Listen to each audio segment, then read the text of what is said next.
from a circular ring. இங்க miss ஆயிருக்கு.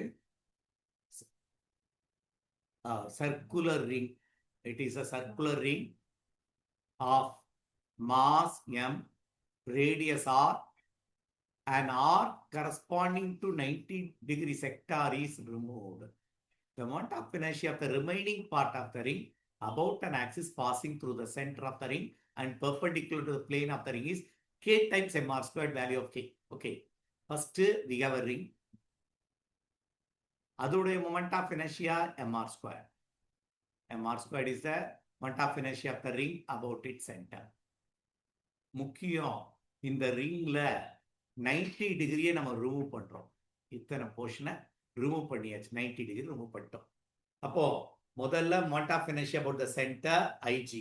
இப்போ ரிமூவ் போர்ஷனுடைய moment of inertia என்ன?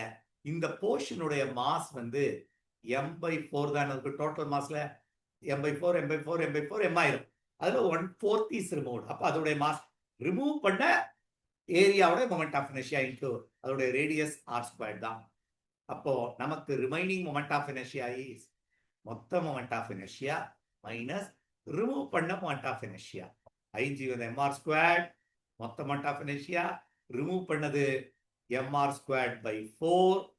பேலன்ஸ் இருக்கிறது mr ஸ்கொயர்டை காமனா வெளியே எடுத்தேன்னா 1 minus 1/4 which is 3/4 mr squared.